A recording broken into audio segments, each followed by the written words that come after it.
So 90% is the critical threshold.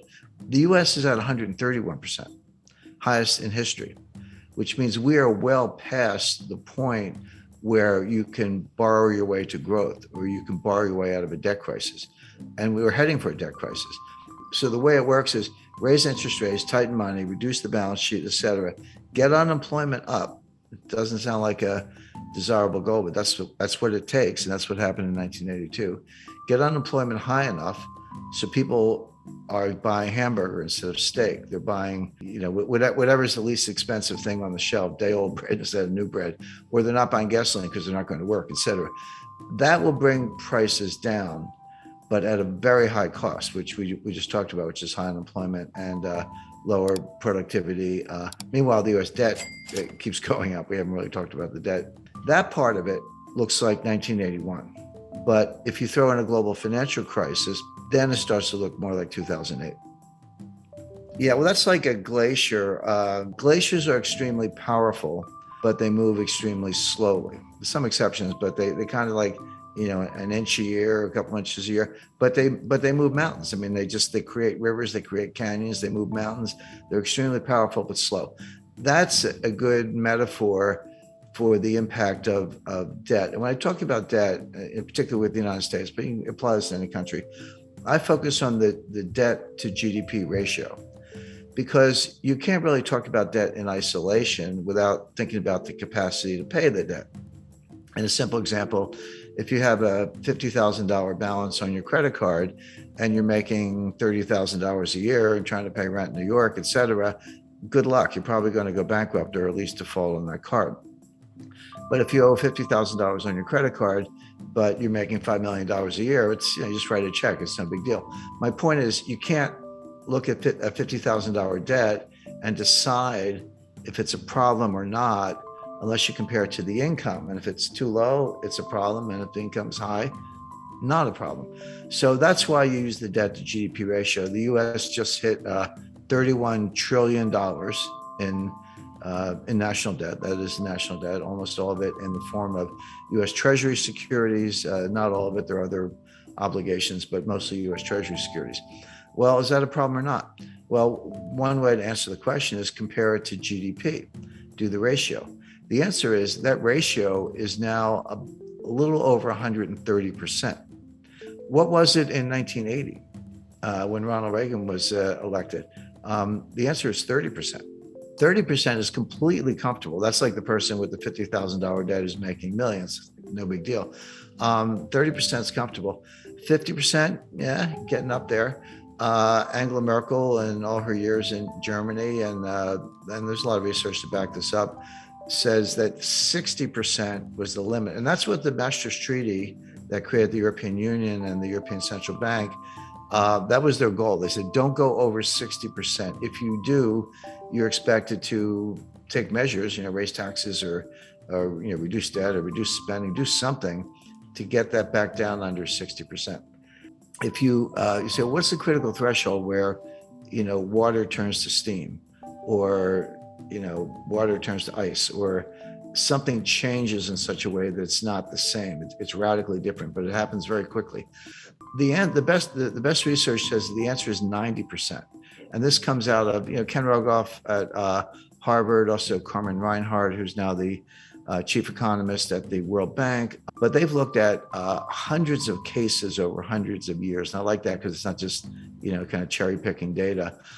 Developed economies, developing economies, economies that issue debt in their own currencies, ones that issue debt in other currencies, principally US dollars, et cetera. So, a wide variety of case studies.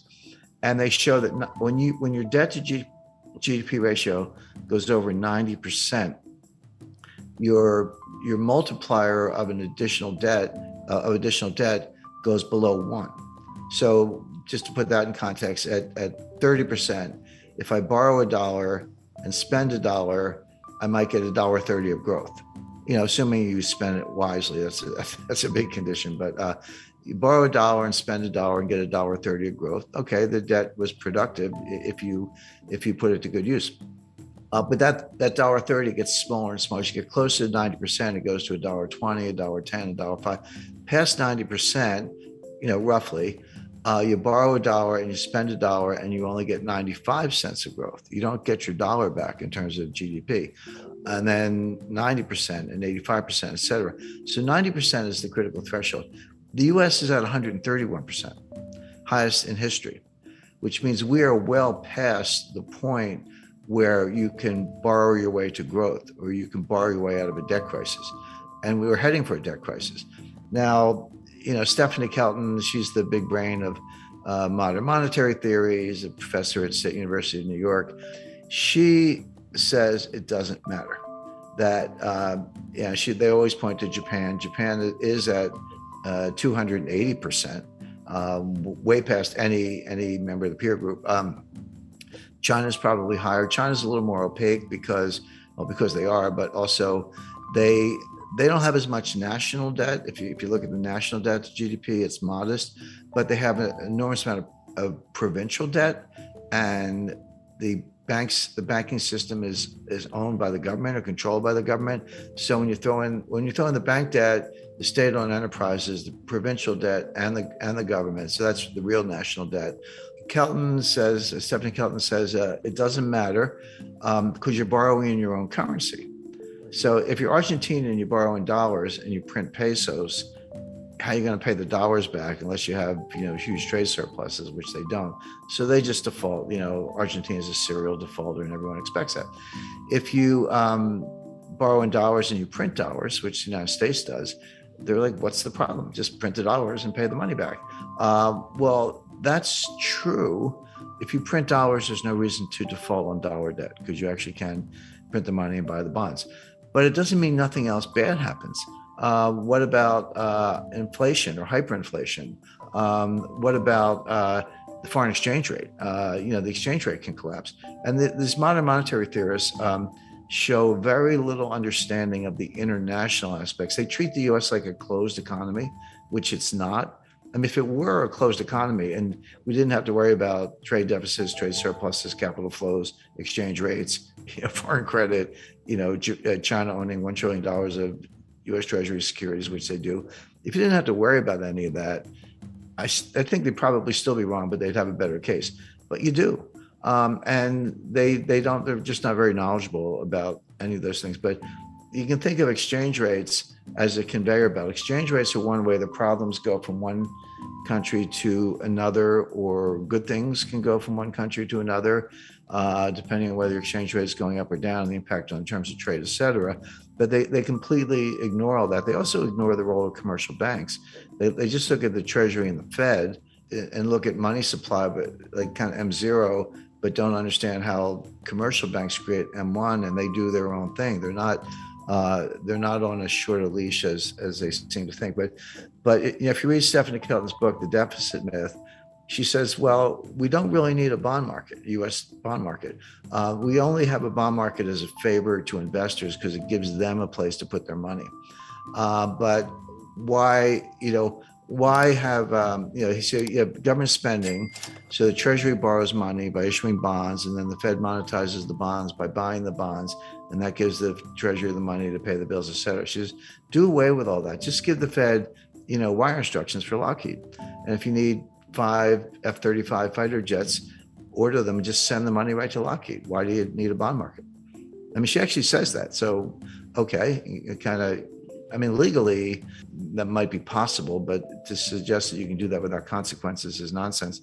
And then you say, what about inflation? Their view is as long as there's excess capacity and unmet needs, et cetera, you're not going to have inflation because there's a lot of slack in the economy. That's a legitimate debate. But they say when inflation happens, raise taxes. And then, by the way, they also say you don't need a tax system because if you can just print the money, why do you have to collect taxes? And their answer is, we collect taxes to redistribute income. Okay, well, at least they're honest. I mean, that's kind of socialist model, but they're honest about it. But it's important to bear in mind that Stephanie was the principal economic advisor to Bernie Sanders in 2016 and 2020. And Bernie Sanders today is the chairman of the Senate Budget Committee, controls the purse strings.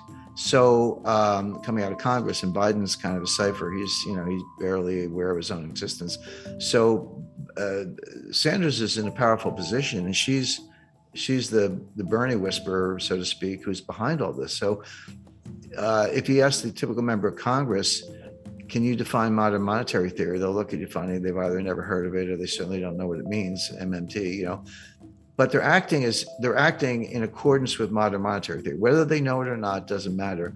The actual behavior of the Congress, and again, just go back to COVID 2020, because we talked about the debt to GDP ratio. So in around May or June 2020, Trump put through a $2 trillion COVID relief package, and that was when the Paycheck Protection Plan, that was $800 billion, and everyone got the $1,200 check, et cetera, et cetera.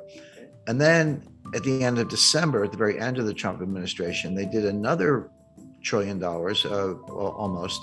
And that's when everyone got the $600 checks. And now you're up to $1,800. By the way, those checks, that is helicopter money. That's, what the Fed does is kind of nonsense. But when it's fiscal policy, not monetary policy, and you're handing out checks, that is helicopter money. And credit to Larry Summers for saying you're going to get inflation out of this. Well, Biden comes into office in January 2021, and he's like, not to be outdone, he did his own COVID relief package. That was another $2 trillion. And that's when we all got the $1,400 checks. They handed them out.